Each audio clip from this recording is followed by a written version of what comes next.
do a 3-day leadership series that will all be lives, and then of course I'll break them up a little bit later and give you in 1-minute increments. But none of them should be more than about 5 minutes long. Today we're going to look at servant leadership. Tomorrow we'll look at 360 leadership, and Friday we'll look at transformational leadership and 3 different styles of leadership, because I want you to kind of get a quick understanding of what they are, what they look like. And then of course I would love for you to put in the comments somebody that you think is a servant leader. So first we'll have to discuss what a servant leader is. I'll give you a kind of a visual to look at the way that it looks, and then a little bit about the characteristics of each one. But we'll start with servant leadership today. So a servant leader is a person who ultimately looks at the organization and realizes that the best way for them to lead is to understand who is working for them, what the employees want and what the employees need, and then they bring those needs to those employees. This is an important part, an important component to all leadership, but I think it takes a great deal of self-esteem and the ability to truly lead, to listen to the people that you're serving. So when we look at servant leaders, I'm looking for people that are going to look at literally the janitor, going to look at the people that are running their organization. They're going to walk in their shoes. They're going to spend a day with them. They're going to bring them into a room, and they're going to ask a question: what do you need? And once they ask the question, there's more than just asking, but there's also going into it and saying, what can I do to give that to you, and then making that happen. So it is very important. We see this in a lot of movement-oriented companies. So if you're a company or a movement or an organization, you will see that it's not the leader of the movement themselves, but the people that brought that along, and then a person kind of coalesced in the front of that movement. And so looking at movements and looking at the opportunities for leadership, this is a great opportunity for you to look at yourself and go, do I have the skill sets? Do I have the abilities to become a servant leader? One of the best things that you're going to need to become a servant leader is you must have the ability to listen. And it is listen actively, it is listen openly, it is to hear criticism and not have it be something that's a negative, but also something that is very, very beneficial to you, your organization, or the movement that you're leading. So hopefully you can listen to the people that you serve and create an opportunity that will help you and help the people around you. Let's look at my graphics really quick. There's the traditional leadership. The traditional leadership goes a certain way, and it looks a little bit like this on this side. Right here where the X is located, that is your traditional CEO. That CEO tells people what to do, gives it to their mid-management, their next level of management, down to the people that work and get the job done. So ultimately it goes through the level of management, and all these people work to the benefit of that CEO.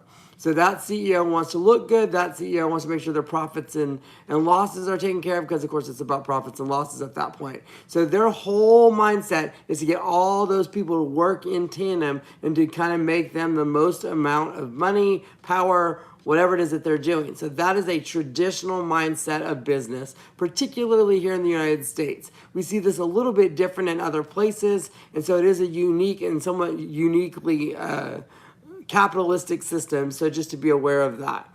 When we look at the idea of a servant leader, it kind of flips it on its head.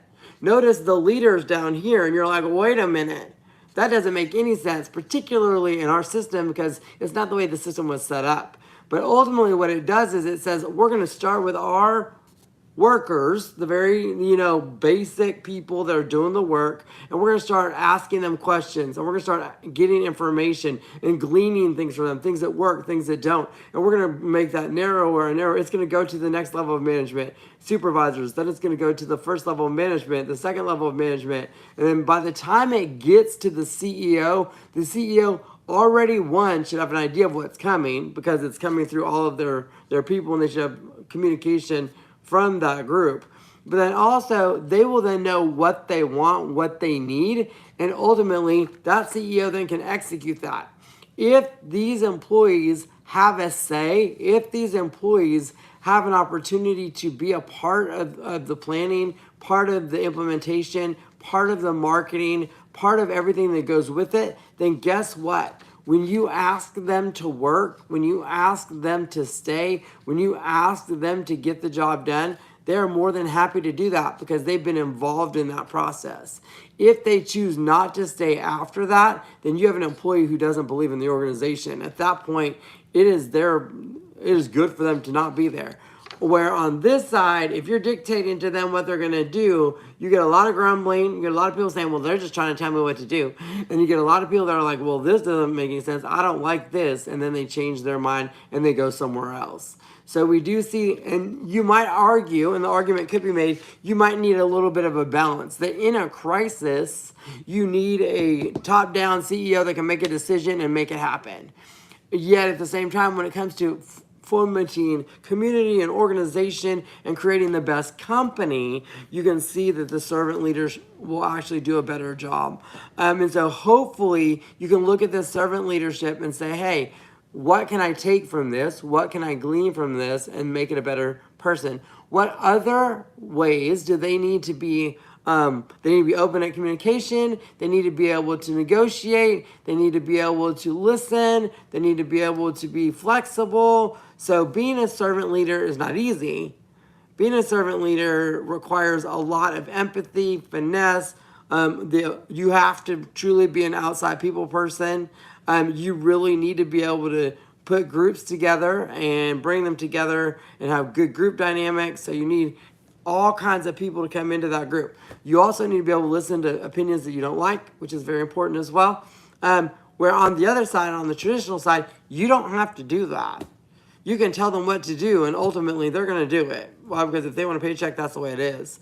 And I'm like, and ultimately, if they don't do that, then they no longer work for the organization. And there's people that will like that form too. There's a need for both, but there's also this idea of really becoming important and really guiding the things together. And I think that we need to look at that of leadership, whether it is in the political realm, in the government realm, community realm, whatever realm you're in, and say which one works best. Would you rather have a top-down, traditional CEO version, or a servant leadership position? Now I'm going to have two more coming up. One tomorrow, which would be 360 degree leadership, which is also a way of evaluation. So that's going to be amazing. And then also on Friday, I have transformational leadership, which is completely different, something you probably have not heard of. And if you have, you're amazing. If not, I'm going to teach you a process that is incredible. So keep watching and check that out. I'll be breaking this video up today. And I hope that you have a great day. And thank you for being a part of my little leadership lessons.